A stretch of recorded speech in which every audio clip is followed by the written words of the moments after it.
I'm Al McFarlane. Welcome to The Conversation with Al McFarlane. I'm glad to be here and glad to have you along as well today.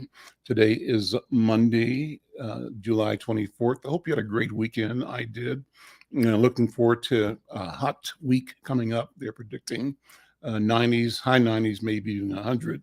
And if that's the case, obviously you want to make sure that you take care, stay hydrated, keep yourself protected, and keep yourself well.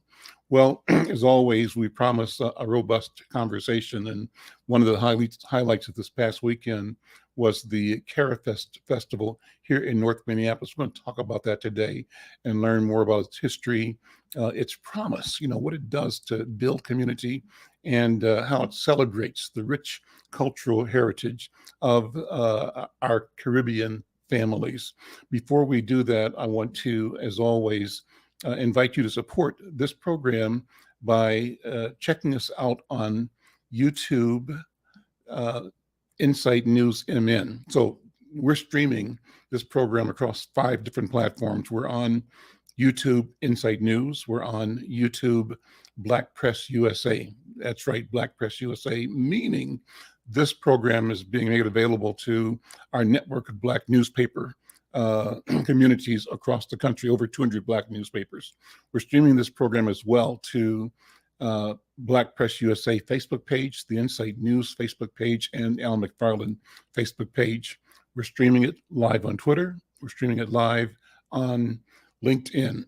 Our goal is to be as available to you in as many ways as we can, in ways that you want to be reached. That's what we're doing. But we need something from you as well. And what we want to do is grow, grow our subscribers. And the platform we're using to monitor and hopefully monetize this program as we go is YouTube Insight News MN. So what do you mean? Take a minute, take a second, go to Insight News, go to YouTube Insight News MN, and simply click subscribe. Of course, we want you to share, and of course, we want you to like. That way, as a new subscriber, and if you get 10 more of your friends to subscribe as well, we're going to be well on our way to our goal of 1,000 subscribers to this program on YouTube Insight News MN. And the beauty of this is that we are uniquely positioned to connect and serve you by using digital media, this live stream format. We use radio because we're on KFAI every Tuesday. We use television because we're streaming or presenting these shows a day late on St. Paul's SPNN television and on the Minneapolis public access television as well. But the crowning jewel from my point of view as a newspaper man is that the stories we gather and collect and curate in these conversations are stories that we publish as newspaper articles and Q&As in the newspaper.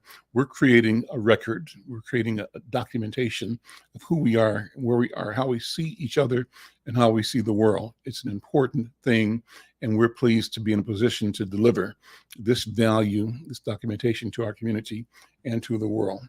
Well, before we go, we want to also remind you that we join our partners over at the Minnesota Department of Health, asking you to, pay attention to the COVID protocols. Right now, there are some clinics going on, July 27th, August 10th, 24th, September 14th, 27th, October 12th, and there are more. But we want to call your attention to the flu and COVID vaccine shot clinic at CAPI IOC at 5930 Brooklyn Boulevard in Brooklyn Center. Happens from 11 to 3 p.m. And, check it out. We want you to stay safe, follow the protocols. Even though the pandemic is over, you need to pay attention and do things that will keep you and your family safe. Well, you can also, participate in the live stream by texting TCWAM to 929-566-6470. And that way you'll start getting notifications about when we go or the upcoming live stream. So That again is TCWAM, the Conversation with Al McFarlane. Text that to 929-566-6470. Well, we start off, as always, with hot topics, and we've got several for you to think about today. Our first hot topic is the one that is reflecting the editorial that's in Inside News today, one from State Representative Hussein on credit card changes in the credit cards. Hold on. So we've got an article in today's Inside News. The headline, it's a guest commentary by State Representative. I'll give you his proper name in 1 second here. I just want to make sure I say it the right way. But the article is entitled hold on.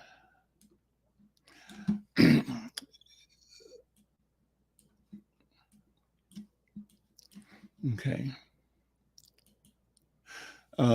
It says the Credit Card Competition Act is a detriment to minority communities while it's a boon to large retailers. And we posted this online a couple of hours ago.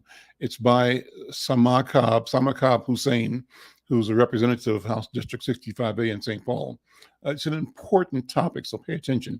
I'll share what he has presented as a guest editorial to you in Inside News. He says, as the Credit Card Competition Act once again gains traction in Congress, it's essential to consider the potential consequences of this legislation, critically, particularly its impact on minority communities.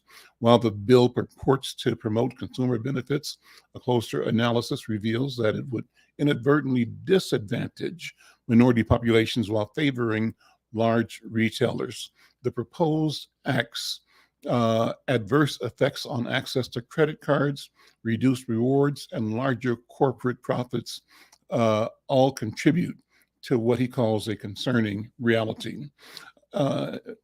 Representative Hussein writes that one of the most pressing concerns is the potential reduction in credit card access to minority communities. He said credit cards have been critical and crucial tools for economic empowerment, enabling individuals to establish credit histories and access to financial growth opportunities. However, by imposing stricter regulations on credit card companies, this bill would increase the cost of providing credit cards. This could lead to lenders tightening their lending standards, making it more difficult for members of minority communities, particularly those with limited credit histories, to secure credit cards. This reduced access exacerbates existing economic disparities, hindering the upward mobility and financial well-being of minority individuals and communities. I'll read one more paragraph here, and love to know what you think about the claim, the analysis. Put your comments, your feedback, whether you agree or disagree, in the comment section. Finally, he says, additionally, the impact of the Credit Card Competition Act on rewards programs is deeply concerning. While the legislation claims to reduce fees, it could force credit card issuers to reconsider their business strategies. To make up for the lost revenue, these issuers may reduce or eliminate rewards programs, which would directly affect cardholders who rely on these benefits to make the most of their purchasing power. This would disproportionately affect minority communities, which have often fewer financial resources and rely on reward programs to help cover expenses. Eliminating reward programs would limit consumer purchasing power and, he says, exacerbate economic inequality, favoring larger and wealthier segments of the population. Well, he goes on explaining that position. Check it out. Call Inside News, and not call Inside News, but go to insidenews.com, read the full story, and love to have your thoughts, your feelings on the topic. The other hot topic today is one about the business climate here in Minnesota. And this is also an article that we posted on July 22nd at insidenews.com. And the title is that CNBC ranks Minnesota is the 5th state in the country for business based on 86 indicators. I'll just read a little of that. Again, love to have your feedback. If you're in business, if you agree, if you disagree, put your comments in the comment section on this program. Governor Tim Walz and Lieutenant Governor Peggy Flanagan last week announced that Minnesota is a top 5 state for business, according to a recent CNBC study. Minnesota's ranking is based on 86 key indicators in 10 categories of competitiveness, including workforce, infrastructure, economy, health, and business friendliness. Businesses are at the heart of our communities, our workforce, and our state economy. They drive our economic growth, culture, and innovation, said Governor Walz. From investing in broadband and our highway system to childcare and job training, we will continue working hard to make Minnesota the best state to own a business. Lieutenant Governor Flanagan added, nearly half of Minnesota's workforce is employed by small businesses, and this ranking speaks to our strong support of workers and business owners. She says Minnesotans work best when we work together to provide solutions and support for entrepreneurs and workers alike. Just as small business owners and employees work hard every day to better our state, we want to continue to make Minnesota work better for them. So, we've got a great state, there's no denying, but we also have some challenges. And Minnesota is famous for the disparities in wealth building, economic opportunity, education, and health for people of color, Black people and Latino people in particular. So I think while on the one hand, everybody has to applaud the advances and the successes of creating a vibrant and leading state, we have to also wonder, how is it that despite these advances, that umbrella is not protecting all of the citizens of Minnesota, and in particular keeps Black people and Latino people at the margin? Well, just my comments. Let me know what you think. And if you think differently, that's fine. What's my argument? My argument is that we've got something great. Let's make it greater. And we can do that. Well, let's talk about the Twin Cities Caribbean Fest and how it's evolved over the years. This Saturday, this weekend, it celebrated a huge anniversary, and I'm pleased to have Carlo Lachmansingh, who was one of the originators of the Caribbean Fest, and also James Byron, who is an important originator, organizer, supporter of the work. Brothers, good afternoon. Welcome to the conversation. Carlo, how you doing first? Yeah, good afternoon, Al. It's so invigorating to hear you speak on the issues that are so pertinent to our community. Over these several years I've known you, you never held back on your opinions, and you're absolutely correct in terms of what's happening in Minnesota. As I say, the rain's falling, but not all boats are floating. Rain is not falling on everyone's roof. But I'm glad to be here, join your conversation with Al McFarlane, and I'll pass it back on to my dear friend, Mr. James Byron. Well, Brother James Byron, welcome. Good afternoon. How are you doing today? Good afternoon, and thank you, Al, for having us and for carrying on this conversation here, which is deeply important to the citizens of Minneapolis, Minnesota. Well, so, CARIFest, let me just say a few things about it. First of all, it's a multicultural festival. It's centered on all of the cultures in the Caribbean islands. It takes place, as this year, on the banks of the mighty Mississippi River in North Minneapolis. And, you all have described it as the one opportunity to visit the Caribbean without leaving Minnesota. And what's so beautiful is that lots and lots of Caribbean families gather for this one-of-a-kind event here in Twin Cities. And that really speaks to the power of the mission. That mission is to strengthen and educate the community, strengthen the Caribbean community, but educate the community at large about Caribbean culture and current issues impacting countries in the Caribbean. through the organization of cultural events. So, Carlo, Yes. talk about that. That mission, that vision. You were around. In fact, give us Carifest 101. Talk about the beginning. Well, I can tell you, a few of us who came here in the early 70s to get advanced education, post-secondary education. And we used to get together at Lake Nokomis. We'd play cricket.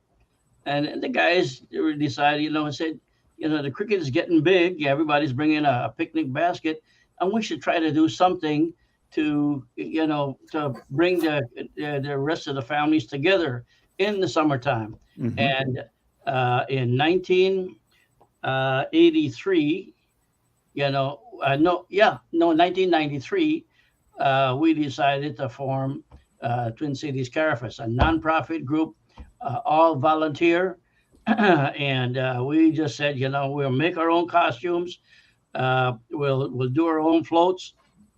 The little money that we had, we'll work with the city of Minneapolis to block off the streets on the West River Parkway. And we did it the first year. And lo and behold, we tried to get Caribbean vendors, and the only one that we could get was a guy who would sell boiled hot dogs. And we're grateful at least that word spread around, in subsequent years. West Indies Soul came on board. Harry Singh's came on board. The grocery stores, Guyam Foods and Galaxy Foods, they all came on board to kind of, support what we wanted to do as far as advertising Caribbean diaspora. And, every year we would try to bring a top performing Caribbean act from the islands or from New York, where most of the top musicians are, like in Miami. And we tried to emulate, the larger Caribbean festivals, namely the Labor Day in New York, Mm-hmm. and Caribana in Toronto. And we've held our own for the past 30 years. And this past weekend, we were blessed to have one of the top calypso, reggae, chutney bands from Trinidad and Tobago. Them guys came up here, and they just tore this town down, and folks did not want to see them leave on stage. Mm. And the background on that there is, I always tell people, when we Caribbean people get together, we have a good time. We see folks that we haven't seen for years, Mm-hmm. and we know that we probably ain't going to see them again until the next year.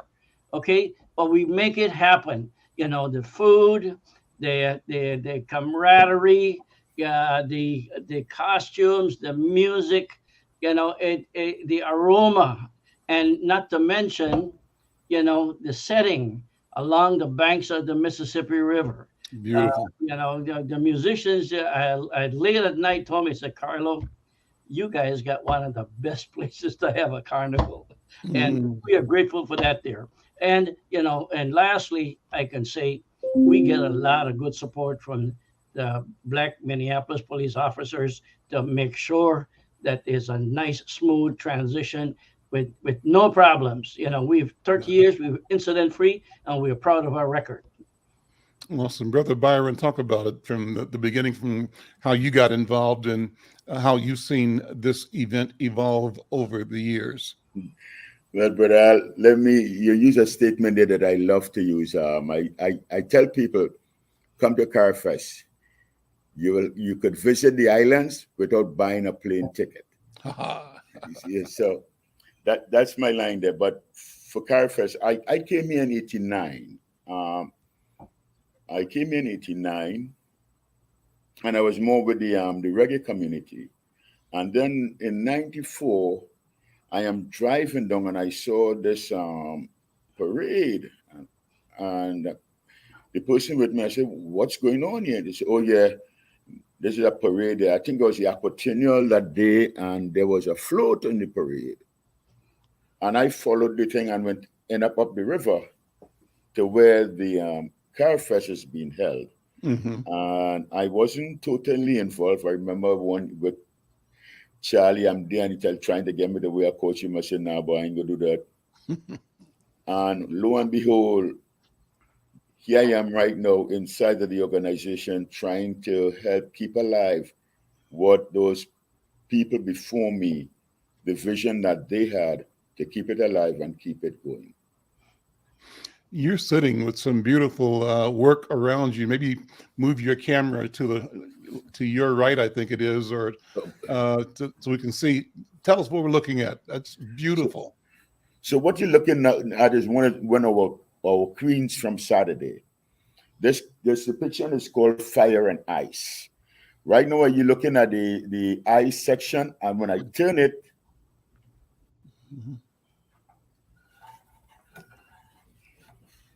Wow. you get it. and there's the fire. Beautiful. Next state is a costume we call autumn.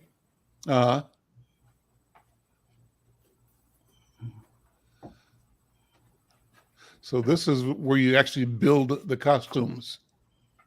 Yes, there is a facility right along West River Road where volunteers come in and they glue stuff together, they stitch stuff together, on wired extensions. And James can kind of explain a little bit more about how these things are put together, because he is an expert craftsman when it comes down to making. Thanks, Ella. So what we did this year, we usually have in a smaller area. We were fortunate enough to get a space that we could lease.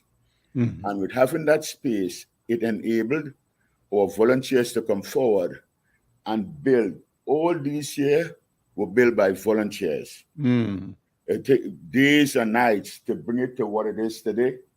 We had our a mask guy that is now part of our organization, Sean Winter, that he created the design, and we brought his designs to life. That's amazing. So talk about the culture, the tradition. I mean, carnival is big in South America and Caribbean.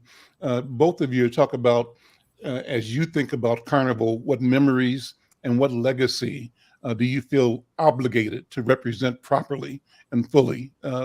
James, you first. Well, Carnival started as a kind of like celebration in Trinidad, as I know it, to end the slavery. And we came out celebrating that end of slavery, which it ended on paper, but it really hasn't ended. And as a young man, we have the only instrument that has been created in the 20th century in the steel pan instrument. It's the only instrument that has been created in the 20th century and created in Trinidad and Tobago. In the days of the pan, in the olden days, 50s, your parents, if you wasn't in a certain, you couldn't have gone in the pan yet at all, because it was considered swing only your camera back around to you. Used to be playing the pan. Brother Today, James, that instrument is worldwide. Swing your camera back around to you. There we go. Yeah, great. Go ahead. Keep going. Yeah. Yeah. Today, that instrument is worldwide. It's one of the finest instruments there is. And with the pan, there was the creation of mass. It started like jab, that we could play the devil and Indian. You dress up in black oil and scare people. And then the other mass play, we make it a lot of Indians till it moved out to where we have designers like Peter Minshall, Clive Bradley, that bring some spectacular representation of historical characters and historical events to Carnival. Apart from Brazil, Trinidad and Tobago has the largest carnival in the world. And what we have here that I don't think that we have marketed well enough, and we really do need help with that. But I tell people, Caribana started as a little small thing like us, and Mm-hmm. today Caribana is more than a. Let's go for the minimum. More than $1 billion, brings in more than $1 billion yearly into that Marketplace. marketplace there. Yeah. We have that same opportunity here. We have that jewel. We have the jewel. We just need to have it polished. Awesome. You know, if I can add, Yeah, go ahead, Carlo. Thank you. you know, with the Toronto Carnival, with the New York Carnival, you know, there are other businesses that take advantage of that. There, you're talking about airlines. It's no different than bringing a Super Bowl to Minneapolis. Okay, Mm-hmm. you know, you got airlines, you got hotel industries, hospitality, food industry. They all got to come and they bring and spend their money. Okay, Mm-hmm. and we get little support from the extended community. Thank God, you know, the Minnesota Arts and Arts Board. We've applied to them for a small grant, and we've been successful a couple of years. But you know, we need to kind of the next application. We need to have that expanded. But you know, most of the money should come from private sources. You know, we have several big organizations here. You know, the U.S. Bank, the Best Buys, the Targets. You know, they need to step up and invest in the community. You know, I wish that they would come and see exactly what happens in the fourth weekend in Minneapolis as far as Caribbean people, you know, coming together and showing positivity and enjoying a good time. And at the end of the Minneapolis Aquatennial fireworks, you know, we all are happy, and then we go home, and then we try to come back next year. But you know, that's the beauty of it there. You know, in terms of, you know, promoting the culture. You know, I mentioned this on stage last Saturday. You know, when my dad, bless his heart, when he got naturalized, there was a U.S. attorney, a guy by the name of B. Todd Jones, and he told all the graduates who completed the naturalization. He said, "Guys, don't you ever forget your culture. This is America. Protect it, preserve it, and promote it." And that's what we do here. Talk about your home culture, your home country, and you know how this gives you an opportunity to remember and to preserve what you grew up with as a child or what your parents may have grown up with. Brother Carlo first. Yeah. Well, you know, I was born in Georgetown, Guyana, and you know, opposite Anglican Episcopalian Church, St. Barnabas Church. And back in the day, the church used to be sponsoring the steel band. Mm-hmm. Okay, you know, they would donate the drums, and you know, the people would galvanize around the market. The guys would burn the drums to kind of set, you know, the various tones in it there, and it was a big community event there.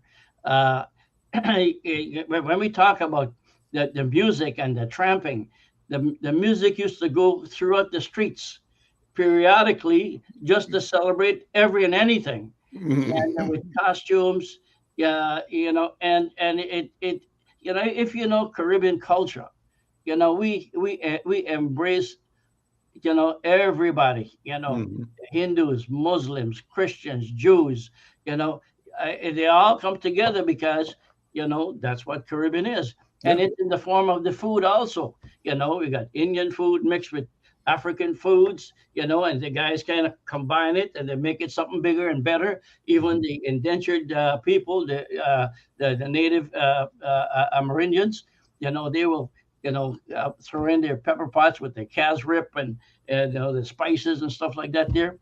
Uh, Al, one of these days I got to take you down to the Caribbean. Well, we're all the islands and end up in Guyana in the bush. Yeah, I've been to a lot of places in the Caribbean. You know, Jamaica is my home, right? Yes. And Yes. but down to Barbados and of course the Bahamas and those islands. But I have not been to Guyana, and I would love to go there sometime. Have not been to Trinidad. So Byron, where are you from, man? I am from Trinidad and Tobago. I was born in Tobago. No, knew nothing about it till I went back there for a holiday at 14. So I grew my life in Trinidad. Mm-hmm. And as Carlo is speaking about the makeup of the islands, I grew up with Trinidad being one of the most cosmopolitan islands there is. Left of me was a white guy in school. Right of me was a Chinese guy, and behind me was a Syrian guy. So we have a mixed of people that I grew up with. I tell people when I come up here and I see certain things. I saw a white guy taking up garbage, man, and it really threw me for a loop. Because I said, boy, white people picking up garbage up here. Yeah. But so I grew up, and my parents, my grandmother used to work in the cocoa and coconut field. Mm-hmm. So as a younger man going home for holidays, I will go and help my grandmother collect coconuts. You had to put it out in a bunch of 100, and you have to make sure that the copra is good. Then you have to cut that thing there, open it, and shell it. But I happy about my thing. It teach me commitment, and it helped me strengthen with family. As Carlos said, we are a family-oriented place, a nation of families. Where I grew up, we say every one of we are family. So that is one of the things that we try to portray here with our new neighbors in the Upper Midwest. As our mission statement says, we are here to share our culture, educate our neighbors, and live as the one community. But that's what the Caribbean is. It's many places, one face. See, Al, one person that he had promised to kind of be to join us, Charles Peterson. He is really the backbone of CarFest. Our roads lead through Charles. His love, determination, and nonstop energy. Sometimes I kind of wonder. I said, where does he get all of this here? But he's a true West Indian at heart, and it's not only the CarFest he's involved in. He's involved in the Jamaica Minnesota organization. He's involved in the cricket tournaments for years. I stopped playing cricket about 30 years ago. Charlie is still playing it every Sunday. Let me acknowledge some of our viewers now. Mike V, who's a regular commenter here, says, good afternoon. He loves the topic because his parents are from Barbados. There we go. So he knows all about it, And then later in the comments, I see one from Michelle Madison. Hi. Mike V also says, you're identifying structural racism, either an alternative system that is just built on the current system that needs to be dismantled. I think he's making reference to your comments about the difficulties and the challenges that we face. And then Oregon, G Swag Sports says, I have to get to the Caribbean for Carnival. New Orleans Mardi Gras is not the same anymore. That's interesting, the comparison between Mardi Gras and Cari Fest. And Michelle says when she was 14, Michelle Madison, thank you, Michelle. She visited her grandfather's birthplace in the Caribbean. They were having a Goombay festival to celebrate their independence from Britain. I loved it, and I've been back several times. Mike adds that we have the Boston Caribbean Festival that happens in Black August in the last Saturday of the month in August. So, our people from the Caribbean make a difference wherever we are. We come to this country and we come to the world with an energy that is both infectious and unstoppable. I mean, I think about brothers, like how can tiny Jamaica, 2 million people in the country, right? But the impact and influence of Jamaican culture through the music and through the food, global. You can't go anywhere. And the same thing of calypso music, right? and the whole rhythm, the heartbeat of our dance and our speech, the world wants to appropriate and enjoy because there's something foundational in who we are and what we are. And that I celebrate. And I'm so glad that you all have kept this jewel of CarrotFest alive. And I agree. It's just a question of time before this becomes $1 billion enterprise. We have to just stay the course, right? Until the world catches up with us. So what's your vision for the next 3 or 4 years, Brother James and Brother Carlo? What do you think ought to be happening? And what can listeners and viewers do to help build that vision to greater and more expansive reality? If I can start, Sure. Yeah. We got 6 months of winter here, okay, and to kind of impose that, in Minneapolis, which is pretty much dominated by winter sports. That doesn't mean that we, cannot do something indoors. Back in the day, we used to have a soca band called Shangoya, and we go down to the Hilton, we'd rent a room, and New Year's Eve party was the biggest thing, a Christmas party or whatever, to kind of keep the flame going. But in terms of the expanded vision, we need more Caribbean business owners, because this is our culture. This is our festival. We need to kind of support it first and foremost before we go outside to ask other people to kind of come in. If we can be, together as a big community, to kind of say, hey, man, this is what we're doing. Here's how much money we got. Can you guys match what we got here, or even double or triple it?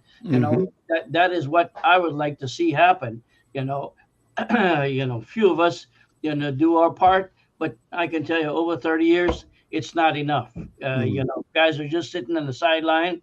They come to the festival and they say, "Man, really good program." But when you go back and you ask them for some money, and say, "Hey, man, let me call you back later." That is not the true spirit of the Caribbean diaspora that we envision. Because they got children, their grandchildren.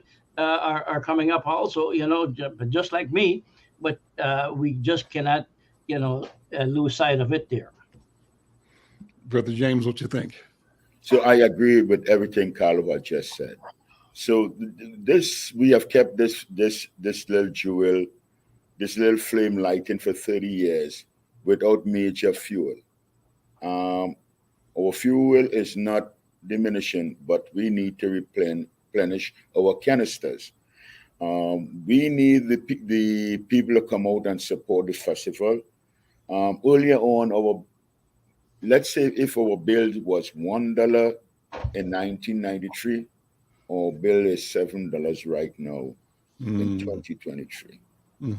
And it's not easy to bring world-renowned band from Trinidad and Tobago, host them, feed them, pay them to perform, and then you ask the population of Caribbean descent to stretch the hand a little, and some people will ask you why.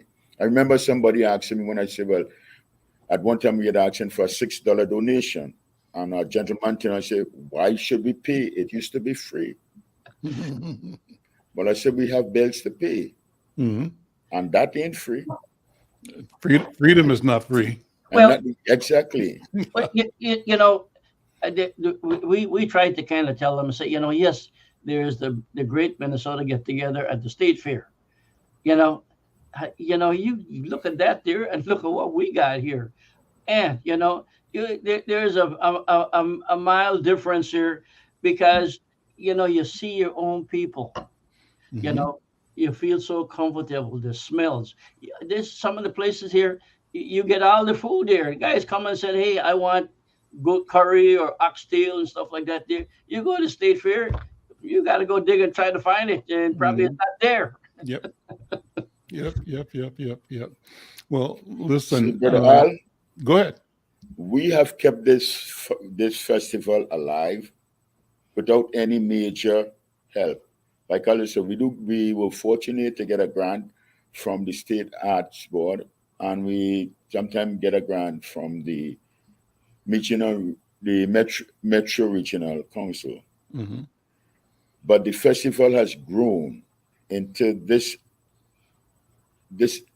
celebration now that needs support. Mm-hmm. We need support from the states, we need support from businesses, and we need support from corporations. Anybody could put up their logo. Saturday, I haven't got the numbers, but I could tell you, let's put it in the minority. We had over 4,000 people there. Awesome. Just in that little group there. Mm-hmm. I didn't count who was down by the river or who extended out, because the crowd goes to the edge of the river and all up the street. Mm-hmm.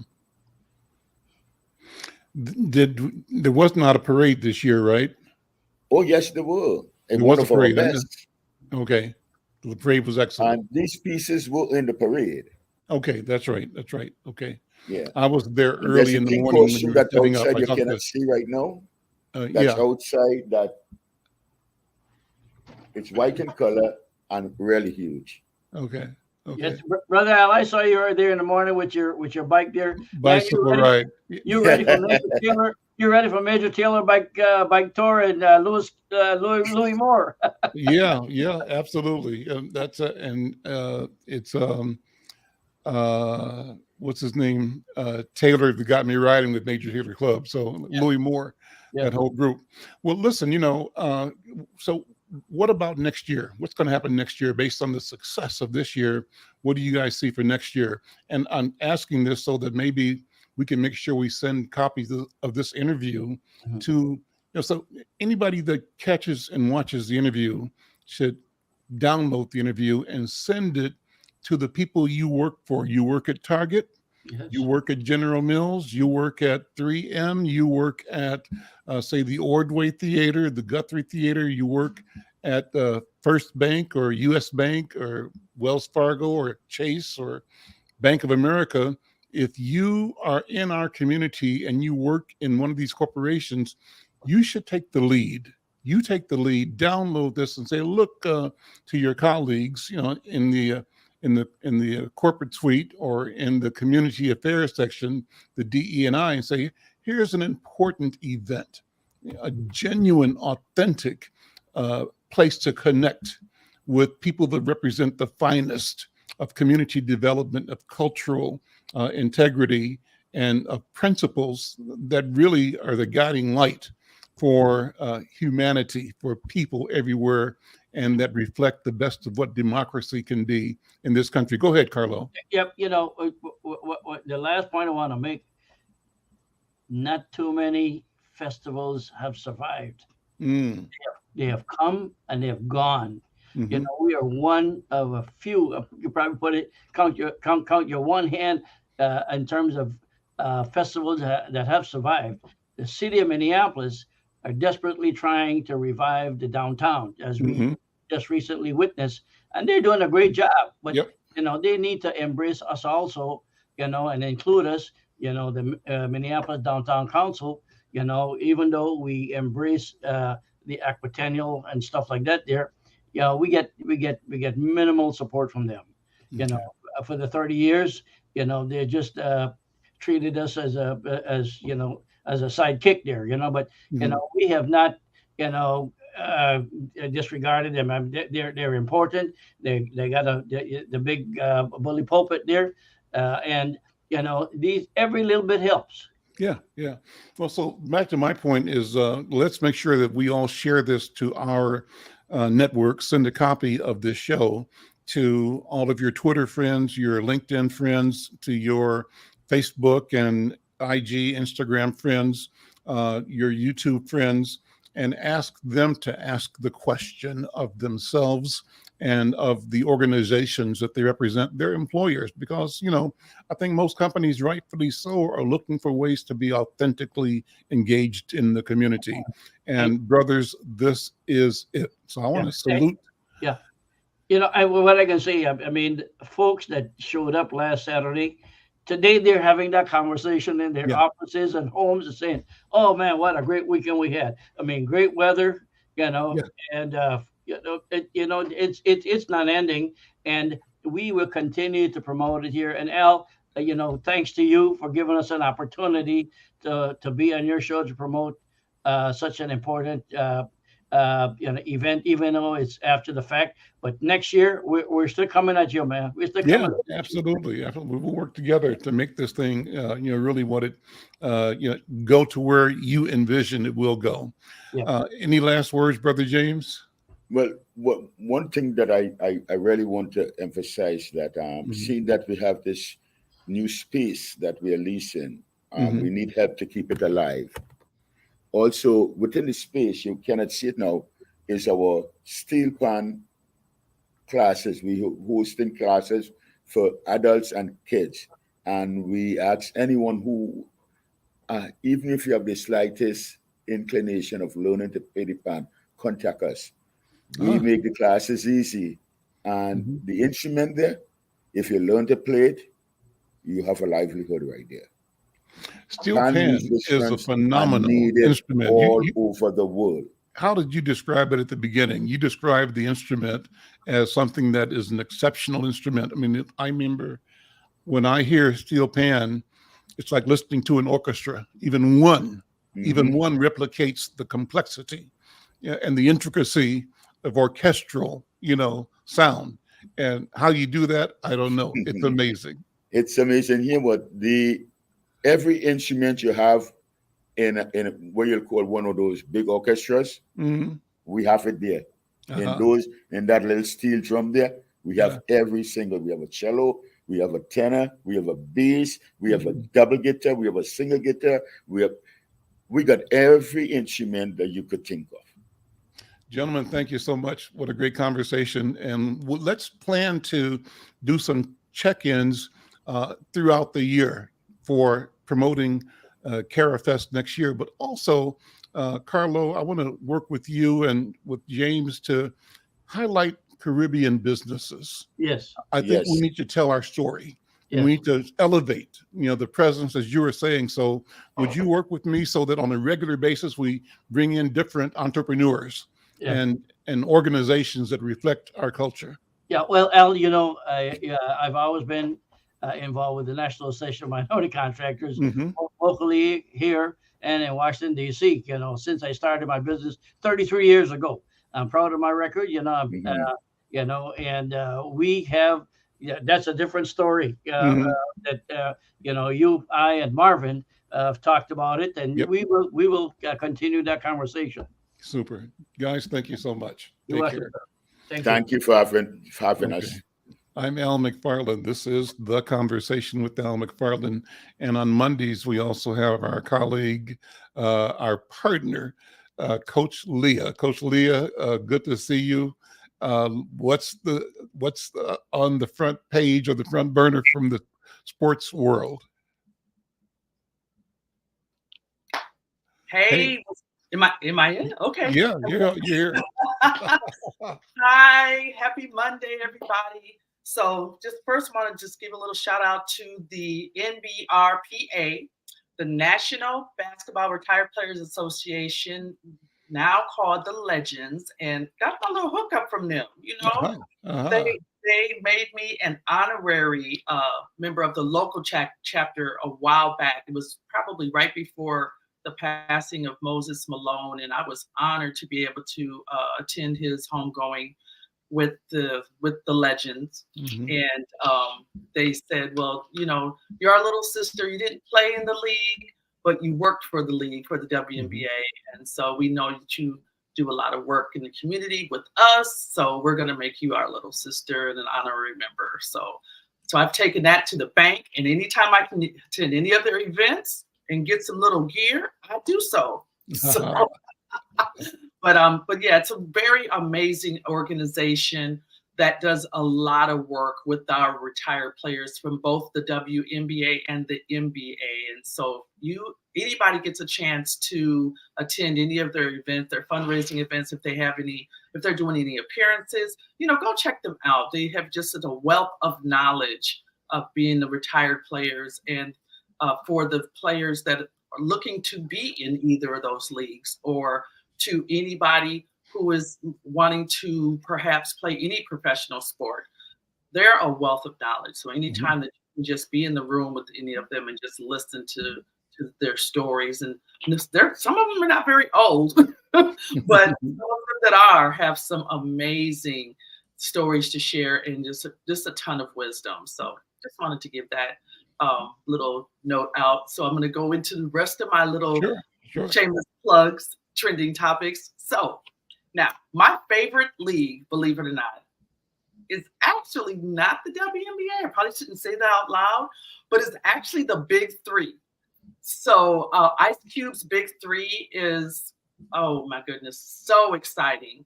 And Ice Cube does an amazing job of giving an opportunity and a very high-level platform to, here we go, our retired players, many people who it's so multi-generational as far as its approach as well. So it's a 3-on-3 league, and they brought together old and new. So you've got a lot of retired players that are the coaches, and then you've got some of the new players that maybe hope to get a look in the NBA but are not in the league, as well as some folks that are kind of in between that play in this league. And so looking at the 2023 season schedule, there are still several games that are yet to be played. And what they typically do is they go to a city and then play all of their teams in the one city. So it's super cool. Like if you're a basketball junkie, like of course, like I am, I'm so in my element when I'm attending these games.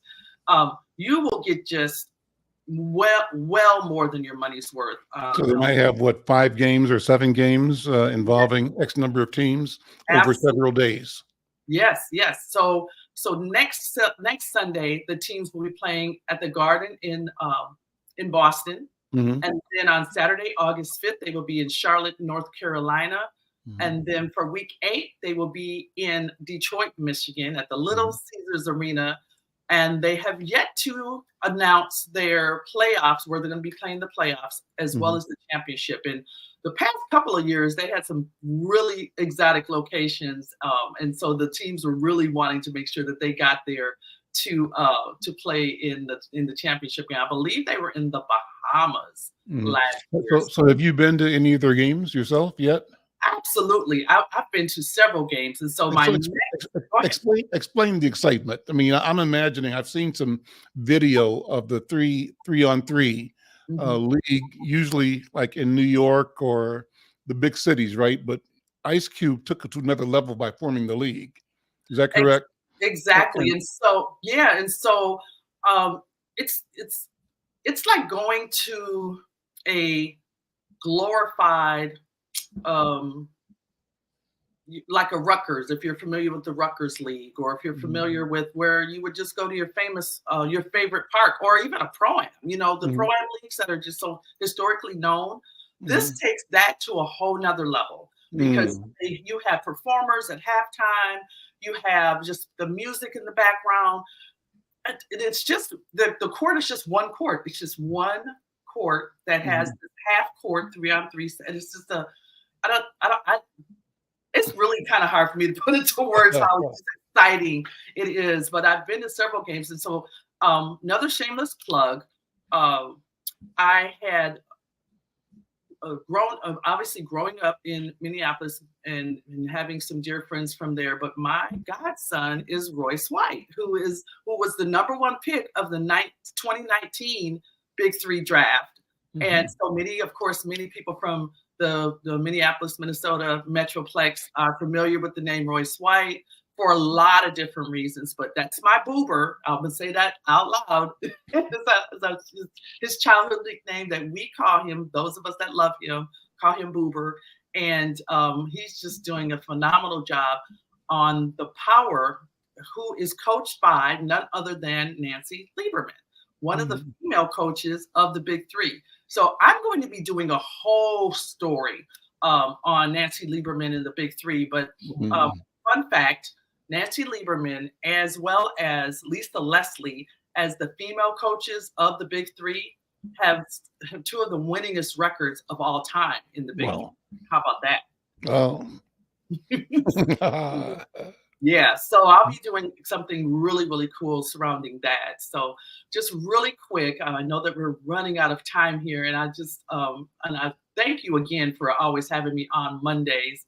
But I wanted to just mention again a big thank you to Danielle Fontenot, the executive director of the Las Vegas Aces Foundation, the world champion Las Vegas Aces of the WNBA. She is their newly named executive director, and she spent the whole show with me last week. And so I'm thanking her for her generosity.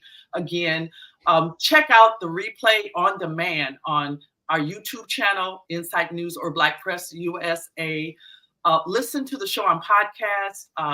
We're on Apple, Amazon, Spotify, and that story is coming soon to print on www.insightnews.com. And so you'll be able to read about that interview as well. And then we've just got so many other really super cool topics that are coming up on Insight News.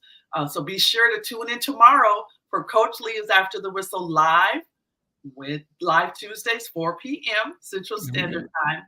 Again, we're on all of our live platforms, Facebook, YouTube, LinkedIn, Twitter. I'll mention again, podcast, Amazon, Apple, and Spotify. And then be sure to check out our e-editions as well as www.insightnews.com. Tomorrow's special guests are 3, Marasia Blanks, Marcus Stevenson, an Olympian and head or assistant volleyball coach for Arizona State, Dietrich Collins Parker. That's all I got. There we go. Listen, that's plenty. Thank you so much. Make sure you don't miss After the Whistle tomorrow.